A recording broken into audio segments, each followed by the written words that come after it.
Story असते की प्रत्येक हिलर काही ना काहीतरी प्रॉब्लेम्स मधनं गेले असतात, म्हणून मग ते या फील्डमध्ये एंटर करतात. मी अशा परिस्थितीत होते की मलाच कळत नव्हतं की मी कोणाकडे जाऊ, कोणाकडे मदत मागू. सायकायट्रिस्ट वगैरे कडे जायची माझी तयारी नव्हती, कारण ते मेडिसिन्सवरती मला डिपेंडंट व्हायचं नव्हतं.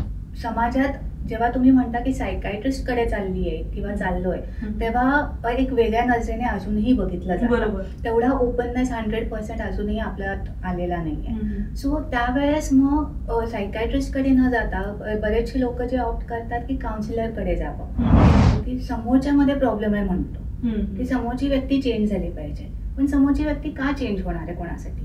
तुम्ही स्वतःला चेंज करा, तुमची एनर्जी बघून समोरचा व्यक्ती ऑटोमॅटिकली चेंज होईल. सो हेच मी तिला समजवायचा प्रयत्न करत होते की तुझ्या लाईफमध्ये हे ब्लॉकेजेस आहेत. सो तू जोपर्यंत ते ब्लॉकेजेसवर काम करत नाही, तू जोपर्यंत स्वतःच्या एनर्जीवर काम करत नाही, तुझ्या आणि तुझ्या नवऱ्याचे रिलेशन चांगले होणार नाहीये.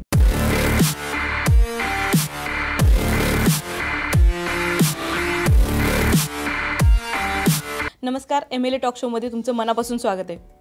स्वप्न बघणं पुरेसं नाही आहे, ते पूर्ण करण्यासाठी चिकाटी आणि मेहनत लागते. तर आज आपण अशा एका गेस्टला भेटणार आहेत जिनं 5 वर्ष सातत्याने मेंटल हेल्थ आणि वेलनेसवर काम करून स्वतःची स्वप्न आणि दुसऱ्यांची स्वप्न पूर्ण केली आहेत. सो नमस्कार अपूर्वा पाटकर, तुमचं मनापासून स्वागत आहे ह्या शोमध्ये.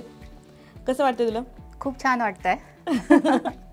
सो आज आपल्या कॅन्डिडेट गप्पा होणार आहेत. राईट. हां, असं इंटरव्ह्यू वगैरे नाहीये, मस्त आपण बोलूया. आणि ह्यामधून काही तुला संदेश द्यायचा असेल तर निश्चित आपल्या दर्शकांना देऊ शकतेस. डेफिनेटली. खूप हे उलट कॅन्डिडेट असलेलं जास्ती बरं असतं, कारण खूप अशा गोष्टी असतात मनातल्या ज्या बोलायच्या असतात, पण ते इंटरव्ह्यू फॉर्मॅटमध्ये असलं की बोलता येत नाही. बरोबर. सो हे खरंच चांगला कॉन्सेप्ट आहे आणि बऱ्याच गोष्टी बोलून लोकांपर्यंत पोहोचवता येतील. So Apurva not only MLA member आहे, ती प्रेसिडेंट आहे आता ओपल सर्कलची, कॉर्ड सर्कलची, आणि 5 वर्षापासून ती माझ्या टीममध्ये आहे. सो तिला मी खूप जवळून ओळखते, पण आज तिची ओळख नव्याने मला होणार आहे आणि खूप सारी इन्फॉर्मेशन मला पण मिळणार आहे. ऑलरेडी मी तिच्याकडनं बरेच सेशन पण घेतलेले आहेत. असं म्हणतात की लोक म्हणतात की मनाचे विकार वगैरे असं नाही का, लोक हे त्याला डॉमिनेट करतात. पण जसं शरीराचे विकार असतात तसेच मनाचे विकार असतात. मेडिटेशन गरजेचं असतं. सगळ्या गोष्टी सगळ्यात आत्ता तर सध्या मॅनिफेस्टेशन किंवा मनाचे विकार ह्याच्यावर काम करणं खूप इम्पॉर्टंट असतं. सर अपूर्वा, तुझी जर्नी कशी स्टार्ट झाली? माझी जर्नी ॲक्च्युली हे जे हिलिंगचं मी स्टार्ट केलं ते प्रत्येक हिलरची एक स्टोरी असते. प्रत्येक हिलर काही ना काहीतरी प्रॉब्लेम्समधनं गेले असतात, म्हणून मग ते या फील्डमध्ये एंटर करतात. सो माझी जर्नी काही वेगळी नाही आहे. 7 वर्षांपूर्वी माझेही खूप डाऊनफॉल झाला होता लाईफमध्ये आणि मी अगदी म्हणजे पूर्णपणे तुटले होते. फायनान्शियली, मेंटली, इमोशनली मी कम्प्लिटली तुटलेली होते आणि त्याच्यातनं बाहेर कसं पडायचं हे मला कळत नव्हतं आणि कोणाशी बोलू, काय बोलू, कसं शेअर करू हे मला कळत नव्हतं. सो त्यावेळेस माझ्या एका फ्रेंडनी मला मदत केली. तिने मला माझे काय ब्लॉक्स आहेत किंवा माझे काय प्रॉब्लेम्स आहेत ते सगळे आयडेंटिफाय करायला मदत केली आणि हळूहळू तिने मला ह्याच्यातनं बाहेर पाडलं. सो 2 वर्ष मी स्वतःवरती खूप काम केलं, कारण जोपर्यंत आपली हिलरची एनर्जी चांगली होत नाही, पॉझिटिव्ह होत नाही, तोपर्यंत आपण दुसऱ्यांना एनर्जी देऊ शकत नाही. जसं एम्प्टी कपमधनं आपण पोर्ट करू शकत नाही, तसंच हिलर्सचं पण असतं. सो त्याच्यानंतर मग 2 वर्षानंतर जेव्हा मला असं वाटलं की मी रेडी आहे दुसऱ्यांना मदत करायला, त्यावेळेस मी ही जर्नी सुरू केली. हार्मोनिक हिलिंग्स नावाने मी हे काउन्सिलिंगचं सुरू केलं, मेंटल वेलनेस आणि हिलिंगचं. सो ह्याच्यात बऱ्याचशा 2 वर्षाच्या पिरियडमध्ये मी बरेच कोर्सेस सुद्धा केले, बऱ्याच वेगवेगळ्या मोडॅलिटीज मी शिकले आणि त्या मोडॅलिटीज वापरून मी आज लोकांना हेल्प करते. प्रॉब्लेम्स असो, जसं अँझायटी असेल, डिप्रेशन असेल किंवा एक जनरल कोणाला तरी वेंट आउट करायला लागतं, बोलावंसं वाटतं कोणाशी, सो ते पण काउन्सिलिंग आहे. प्लस जे काही तुमचे लहानपणाचे ट्रॉमाज असतील किंवा काही तुमच्या गोष्टी इव्हन मनी रिलेटेड प्रॉब्लेम्स असतील की आपल्याला असं वाटतं की आपण खूप मेहनत करतो तर आपल्याला पैसा सहजी मिळेल, पण तुमचे जर ब्लॉक्स असतील मनी रिलेटेड तर तुम्ही कितीही मेहनत करा, तुम्हाला तुमच्याकडे पैसा येत नाही किंवा तो टिकत नाही. सो त्यासाठी सुद्धा मॅनिफेस्टेशन असतात किंवा मनी ब्लॉकेज क्लिअरिंग सेशन्स असतात. सो असे वेगवेगळे सेशन्स वेगवेगळ्या मोडॅलिटीजनी मी घेते आणि आजपर्यंत बऱ्याच लोकांना मदत केलेली आहे आणि खूप छान वाटतं जेव्हा कोणीतरी end of the session, end of the entire course कोणतरी जेव्हा म्हणतं की खरंच माझ्या लाईफमध्ये हे बदल झाले आणि आज मी ह्या गोष्टी अचीव्ह केल्या आहेत. सो एक समाधान वाटतं आणि स्वतःचं काहीतरी एक वेगळं प्रोग्रेस झाल्यासारखं वाटतं. भारी भारी. सो खूप काही गोष्टी तुझ्याकडनं करायच्या आहेत. मॅनिफेस्टेशन, मनी ब्लॉकेज जे आत्ता तू सांगतेस त्याच्यावर आपल्याला डिटेल बोलायचंच आहे. पण मला परत बॅक साईडला जायचं आहे तुझ्या लहानपणीच्या काळामध्ये, की लहानपणी तू कशी होतीस? खोडकर होतीस का समंजस होतीस? कशी होतीस तू? लहानपणी मी खोडकर पण नाही म्हणणार, पण मी खूप पॅम्पर्ड होते कारण मला 2 मोठे भाऊ आहेत आणि आई वडिलांनी पण खूप पॅम्परिंग केलं. वडील खूप मोठ्या पोस्टवरती होते, सायंटिस्ट आहेत ते. त्यामुळे मग त्यांची PA आणि त्यांचा पूर्ण स्टाफ वगैरे असं कधीही ऑफिसमध्ये गेलं की मला खूप पॅम्पर करायचं आहे. आणि आईच्या साईडनी सगळ्या भावंडांमध्ये मी सर्वात लहान आहे, त्यामुळे कझिन्समध्ये सुद्धा माझं खूप पॅम्परिंग केलं गेलं. पण जसं जसं मोठे होत गेले तसं तसं ऑब्व्हियसली काही ना काहीतरी सगळ्यांच्याच घरातले इश्यूज असतात. सो कुठे ना कुठेतरी थोडंसं एक सेपरेशन झाले फॅमिलीमध्ये, काही ना काहीतरी इश्यूज होत गेले. सो डिस्टन्स वाढायला लागला. मग त्याच्यानंतर जी माझी डेव्हलपमेंट झाली ती खूप वेगळी होती. म्हणजे मी खूप आपल्यात राहायला लागले होते. मी घराबाहेर जास्ती राहणं प्रिफर करायचे कारण वेगवेगळे फ्रेंड्स असायचे, तो त्यांच्याबरोबर भेटणं, फिरायला जाणं किंवा जस्ट टाइमपास करत बसणं हे मला खूप आवडायचं. कारण एक आपल्या एजच्या लोकांची जेव्हा आपण वाईब करतो तेव्हा एक खूप वेगळी फिलिंग असते. सो मी तसं करायला लागले होते. आणि मग घरच्यांना असं वाटलं की ही घराबाहेर का जास्ती राहते, ही घरात नसते. पण ठीक आहे, त्यांचं पण आपली लाईफ चालू होती. सो सगळे आपल्या ह्याच्यात बिझी होते. आणि हळूहळू जसं जसं लाईफ पुढे गेली तसे तसे माझ्या लाईफमध्ये अजून कॉम्प्लिकेशन्स होत गेले. सो 7 वर्षापूर्वीचा जो एपिसोड झाला तो खूप मेजर टर्निंग पॉईंट होता माझ्या लाईफमधला. आणि तशी जर्नी पुढे चालत गेली. ओके. सो खूपच पॅम्पर्ड मुलगी होतीस, मजा होती, म्हणजे लहानपणी तुझी खूपच मजा झाली. अगदी. सो तू आत्ता बोलता सांगितलंस की टर्निंग पॉईंट, 7 वर्षापूर्वीचा टर्निंग पॉईंट.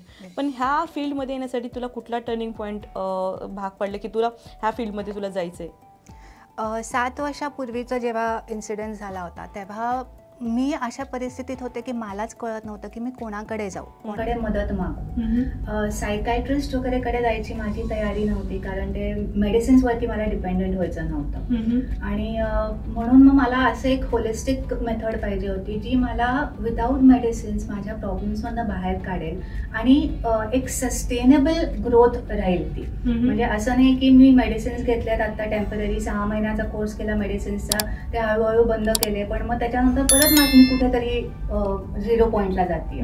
सो तसं नाही व्हायला पाहिजे माझ्या लाईफमध्ये. म्हणून मग मी हे एक वेगळा पाथ घेतला. आणि जेव्हा मी त्याच्यातनं बाहेर पडले तेव्हा मला असं विचार आला की माझ्यासारखे कितीतरी लोक असतील की ज्यांना प्रॉब्लेम्स आहेत लाईफमध्ये. आणि स्पेशली कोविड नंतर हे प्रॉब्लेम्स खूप जास्ती वाढलेले आहेत. रिलेशनशिप इश्यूज झाले आहेत, मनी प्रॉब्लेम्स झाले आहेत लोकांना, डिप्रेशन, अँझायटी खूप जास्ती झालेली आहे. सो ही लोक कोणाला अप्रोच करणार? आणि अजूनही कितीही आपण फॉरवर्ड म्हटलो तरी समाजात जेव्हा तुम्ही म्हणता की सायकायट्रिस्टकडे चालली आहे किंवा चाललोय तेव्हा एक वेगळ्या नजरेने अजूनही बघितलं जातं. तेवढा ओपननेस 100% अजूनही आपल्यात आलेला नाहीये. सो त्यावेळेस मग सायकायट्रिस्टकडे न जाता बरेचसे लोक जे ऑप्ट करतात की काउन्सिलरकडे जावं, तिथे मनमोकळेपणाने बोलावं. म्हणजे मेडिकेशन्सची गरज नाही आणि प्लस एक सस्टेन्ड चेंज तुमच्यात येतो जो लाईफ लॉंग तुम्हाला कामी येतो. आणि मी अशा टेक्निक्स शिकवते क्लायंट्सला की ज्या परत जर ते 0 पॉईंटला आले तर ते स्वतः ते टेक्निक्स वापरून परत आपली एनर्जी, परत आपले व्हायब्रेशन्स वाढवू शकतात. सो त्या ह्यानी खूप चांगल्या वेमध्ये ते प्रोग्रेस करू शकतात. सो माझं हेच हे होतं की अशा लोकांना हेल्प करायचं ज्यांना काही माहिती नाही आहे की कोणाला अप्रोच करायचा. आणि प्लस माझ्यासाठी पैसा कमवणं हे महत्त्वाचं नव्हतं, पण माझ्यासारख्या लोकांना प्रॉब्लेम्समधनं बाहेर काढणं हे माझं मेन इंटेन्शन होतं. सो म्हणतात ना की पैशापेक्षा माणसांचं किंवा विचाराची श्रीमंती खूप महत्त्वाची असते, जे की तुझ्या बोलण्यातून मला जाणवतीये. थँक्यू. सो मला फॉर शुअर तू आत्ता 5 वर्षाच्या जर्नीमध्ये खूप लोकांना हील केलं असेल किंवा त्यांच्या प्रॉब्लेम्समधनं सॉल्व्ह केलं असेल, सॉर्ट आउट काढलं असेल, त्यांना सोल्युशन्स दिले असतील. सो खूप सारे एक्सपिरियन्सेस असतील. असे काही एक्सपिरियन्सेस आहेत का जे हार्ट टचिंग आहेत, तुझ्या खूप हृदयाच्या जवळ आहेत, की मी ह्यांना खूप छान हिलिंग दिलं आणि त्याच्यानंतरचे हे रिझल्ट्स आहेत? एक जण होते, ऑब्व्हियसली मी नाव डिस्क्लोज करणार नाही आहे, पण त्यांचं वाईफ बरोबर खूप इश्यूज व्हायचे. ओके. आणि इन जनरलसुद्धा आईवडिलांच्यामध्ये खूप प्रॉब्लेम्स होते आणि त्यांचं लहानपण खूप त्रासातनं गेलं होतं. आणि ते एका स्टेजला आले होते जिथे त्यांना सुसाईड करण्याव्यतिरिक्त काही मार्ग नव्हता. सो अशा वेळेस त्यांनी कुठून तरी माझं ॲड वाचली आणि त्यांनी कॉन्टॅक्ट केला. आणि कॉन्टॅक्ट केला ती माझ्याशी काही बोलायच्या आधी ते नुसते ढसाढसा रडायला लागले. सो एकतर म्हणजे आपण तेवढं पटकन ॲक्सेप्ट करत नाही की एक पुरुष रडतोय एवढा ढसाढसा, त्यामुळे त्यांच्यासाठी पण ती खूप मोठी गोष्ट होती की ते मन मोकळं करून रडतायत माझ्यासमोर आणि सगळं हलकं करतायत. सो त्यांनी नंतर जेव्हा शांत झाला की आपली स्टोरी सांगायला सुरुवात केली तेव्हा त्यांचे एक एक ब्लॉग्स मला कळायला लागले. आणि ऑलमोस्ट 1 वर्ष आम्ही एकत्र काम केलं त्यांच्यावरती आणि इतके सगळे चेंजेस त्यांनी मला त्या ड्युरेशनमध्ये सांगितले की दर 2-3 महिन्यानंतर किंवा दर 2 आठवड्यानंतर त्यांचा मेसेज यायचा किंवा कॉल यायचा की अपूर्वा माझ्यात हे बदल झालेले आहेत, माझ्या फॅमिलीमध्ये हे बदल झाले आहेत, माझ्या मुलांमध्ये हे चेंजेस झालेले आहेत, मला ऑफिसमध्ये प्रमोशन्स मिळत चालले आहेत. सो सगळे अप्रिशिएट करतायत वर्क. सो एक व्यक्ती जो इतका डाऊन गेला होता की अगदी जीव द्यायला तयार होता, तो व्यक्ती आज एक खूप चांगल्या पोस्टवर आहे. He is a VP of a company, very reputed company. आणि जसं जसं प्रोग्रेस केलं त्यांनी, त्यांच्यात बदल जसे जसे झाले तसे त्यांच्या फॅमिलीमध्ये पण झाले. कारण शेवटी सगळी एनर्जी आहे, व्हायब्रेशन्स आहे. सो आपण एक माणूस फक्त चेंज करत नाही बट पूर्ण फॅमिली चेंज करतो एका माणसा थ्रू.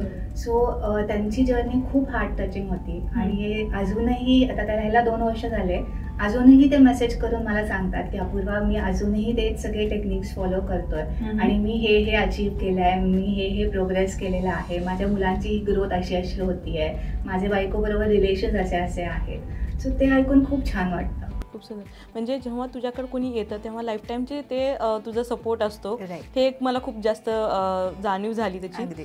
सो हे खूप सगळे चांगले चांगले जेव्हा एक्सपिरियन्स येतात तेव्हा कधी एखादा असा बॅड एक्सपिरियन्स पण आला तुझ्या लाईफमध्ये? बॅड एक्सपिरियन्स म्हणजे एक मुलगी होती, तिचं नवऱ्याबरोबर नीट पटत नव्हतं, वडील खूप लवकर गेले होते, आईने वाढवलं पण आई खूप स्ट्रिक्ट होती आणि तिला एक भाऊ होता, लहान भाऊ. पण आईशी तेवढं कनेक्शन नव्हतं तिचं, वडिलांशीही नव्हतं कारण वडील खूप दारू प्यायचे, आईला मारायचे, खूप प्रॉब्लेम्स व्हायचे. सो अशा ह्याच्यात ती इतकी स्टबन झाली होती. आता नवरा पण मारायला लागतो, मूल आहे पण नवरा पण मारतो, दारू पित नाही पण सासूच्या बोलण्यावरती मारहाण करतो, खूप शिवागाळ करतो. ती जेव्हा माझ्याकडे आली तेव्हा ती इतकी स्टबन होती की तिला ॲक्सेप्टच करायचं नव्हतं की तिच्यामध्ये काही प्रॉब्लेम आहे. कारण कधी आपण युजली काय करतो की समोरच्यामध्ये प्रॉब्लेम आहे म्हणतो की समोरची व्यक्ती चेंज झाली पाहिजे, पण समोरची व्यक्ती का चेंज होणार आहे कोणासाठी?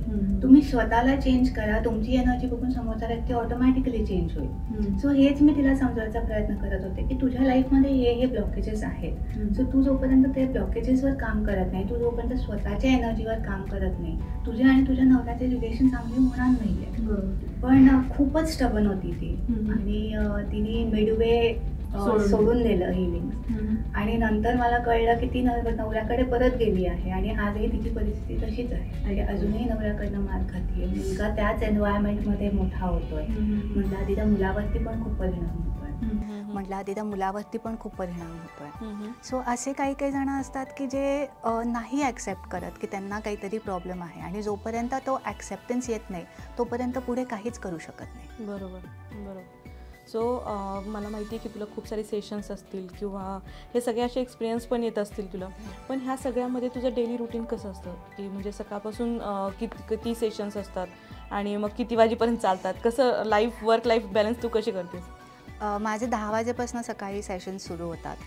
सो त्याच्यानंतर साधारण प्रत्येक सेशन साधारण 1 तासाचा तरी असतो. मग कधी कधी लोक बोलायला लागले, अजून काही त्यांना शेअर करायचं असेल तर तो 1.5 तासापर्यंत पण जातो सेशन. सो मध्ये मध्ये थोडासा गॅप देऊन मी 5 ते 6 सेशन दिवसातनं घेते, कारण माझे बाकीचे पण कामं चालू असतात. सो त्यावेळी मी डिवाइड करते की ह्याला किती सेशन्स घेता येतील, ह्या कामाला किती मला टाइम देता येईल. सो त्याप्रमाणे कधी कधी सेशन्स रात्री 10 वाजता सुद्धा होतात. सो प्लस माझे US UK पण क्लायंट्स आहेत, ऑस्ट्रेलियाचे पण क्लायंट्स आहेत, त्यामुळे त्यांचा टाइम आणि आपला टाइम डिफरन्स सगळं मॅनेज करून मला सेशन्स शेड्यूल करावे लागतात. बरं, ह्यासोबत तुझं बेकिंग पण एक हॉबी आहे, सो त्याबद्दल काहीतरी सांगशील? बेकिंगला आता मला 6 वर्ष झाले. ओके. मला आवड म्हणून मी ते सुरू केलं होतं. मी त्याच्या आधी 6 वर्ष आधीपासून मी बेक करायचंय, पण ते घरच्यांसाठी करायचंय. ओके. खूप आधी जेव्हा करायला लागले तेव्हा पार अगदी दगड बनायचा. अच्छा. जो आय थिंक बऱ्याच जणांचा होतो. सो त्याच्यानंतर मग मी 1-2 कोर्सेस केले, अगदी बेसिक 1 डे वर्कशॉप केला आणि बरंच रिसर्च करून स्वतःच्या काहीतरी टेक्निक्स लावून स्वतः फेल होऊन, प्रत्येक गोष्टीमध्ये फेल होऊन शेवटी एक चांगल्या स्टेजला आले की जिथे माझे केक खाण्याला होते. आणि मी तसं करत करत ऑर्डर्स घ्यायला सुरू केली. सो आता 6 वर्ष झाले मी बेकिंगमध्ये पण आहे. मग बेकिंग आणि हे सेशन्स असे मला दोन्ही मिळून मॅनेज करावं लागतं. Super super. म्हणजे वर्क लाईफ प्लस हे 2 बिझनेस तू हँडल करते. येस. सुपर. सो आत्ता फ्युचर प्लॅन्स काय तुझे?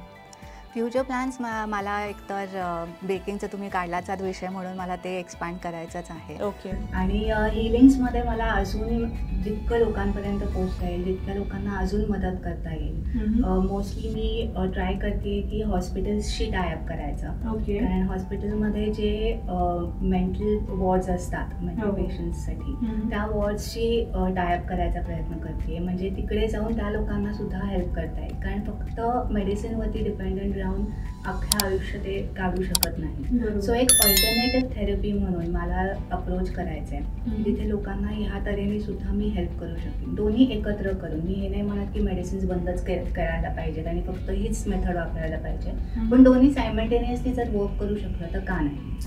आणि लवकर फास्ट रिकव्हरी होते पेशंट्सची, एक सस्टेनेबल चेंज येतो लाईफमध्ये. सो तसं काहीतरी मला करायचा विचार आहे. Super super. थँक्यू. सो आत्ता जे नवीन लोक येणार आहेत ह्या फील्डमध्ये, त्यांना तू काय सल्ला देशील? त्यांच्यासाठी मला हेच सांगायचं आहे की तुम्ही आधी स्वतःला चेंज करा.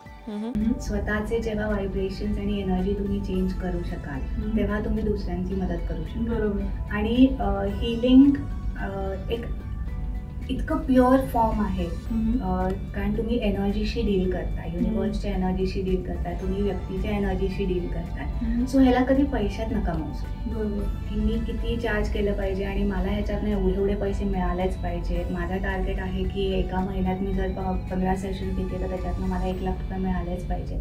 हे असं न करता तुम्ही ती व्यक्ती कशी चेंज होती आणि तुमच्या टेक्निक्समुळे, तुमच्या एनर्जीमुळे त्या व्यक्तीला कसं बेनिफिट होत आहे, हे मेन टार्गेट आहे. त्याच्याबरोबर तुमची जेव्हा एनर्जी चेंज होते, तुम्ही जेव्हा दुसऱ्यांना हील करायला लागता, तेव्हा आपोआप तुमची पण एनर्जी अजून चांगली होत जाते आणि पैसा हा फॉलो होतोच. मग कारण तुमचे ब्लॉक्स क्लिअर असतात, तुम्ही चांगल्या इंटेन्शननी काम करताय, तर मग युनिवर्स तुम्हाला द्या. सो प्राणिक हिलिंग, कन्सल्टेशन्स, बेकिंग, मग हे सगळ्याचं प्रमोशन तू कशी करतेस? MLBN तर आहेच. MLBNमध्ये मी मागच्या वर्षी बेकिंगसाठी जॉईन केलं होतं. ह्यावर्षी आता लोकांना ओळखल्यानंतर त्यांचे काही ना काहीतरी प्रॉब्लेम्स मला एनर्जीवरनंच कळायला लागले. सो म्हणून मी हिलिंगसाठी सुद्धा रजिस्टर केलं. सो MLBNमधनं टॅगिंगमधनं माझं प्रमोशन होतंच. कुठेही रिक्वायरमेंट असली की आपला सगळा ग्रुप इतका चांगला आहे की ते टॅगिंग करतात आणि रेफरन्सेस असतात. सो त्याच्या थ्रू बिझनेस होतो. प्लस सोशल मीडिया आहे. सोशल मीडिया खूप गरजेचं आहे. तुमचं इन्स्टा पेज असणं, फेसबुक पेज असणं हे खूप गरजेचं आहे. सो सोशल मीडिया थ्रू होतं आणि वर्ड ऑफ माउथ पब्लिसिटी तर नेहमीच असते. सो एकाला बेनिफिट झालं की ते दुसऱ्यांना सांगतात. सो तशा तऱ्हेने मग क्लायंट्स येतात ना. ओके. सो आता सध्या तुझं स्पेसिफिक टास्क हेच असेल की हॉस्पिटलला तुला कनेक्ट करून द्यायचं आहे. राईट. आणखी काही फ्युचर प्लॅन्स असतील तुझे ह्यामध्ये? ह्यामध्ये आता जितकं वाढवता येईल तितकं चांगलं आहे की मला माझ्या अंडरसुद्धा लोकांना ट्रेन करून माझ्याबरोबर कामाला घ्यायचं आहे. म्हणजे मग मल्टिपल सेशन्स घेता येतील लोकांचे. सो एका लार्जर स्केलवरती लोकांना ट्रीट करता येईल, लोकांचं हिलिंग्स करता येईल. सो आणि त्याच्याबरोबर मग जसं जसं माझ्याकडे लोक वाढतील ट्रेन होऊन झालेली, तसं तसं मग मी एक सेंटरसुद्धा ओपन करेन की जिथे लोक प्रत्यक्षात येऊन सुद्धा हिलिंग्स घेऊ शकतात. आत्ता सगळं माझं ऑनलाईन वर्क चालू आहे. ज्यांना भेटायचं असतं अगदी प्रत्यक्षात, तर मी एक पॉलिक्लिनिकमध्ये माझे आहे रूम, तिकडे मी कन्सल्टेशनसाठी बोलवते. आणि अदरवाईज ज्यांना ऑनलाईन सफिशियंट आहे, ऑनलाईन बेटर वाटतं, तर त्यांच्यासाठी ऑनलाईन सेशन्स असतात. Super super. सो अपूर्वा, तुला तुझ्या फ्युचर प्लॅनसाठी खूप खूप शुभेच्छा. Thank you so much. आणि आज तू इथं आली आहेस, एमएलए टॉक शोमध्ये तू बोलली आहेस, खूप छान आपले गप्पा झाल्यात, कॅन्डिड गप्पा. सो मनापासून धन्यवाद तुझं पण. थँक्यू आणि all the best. Thank you so much. Thank you. Thank you.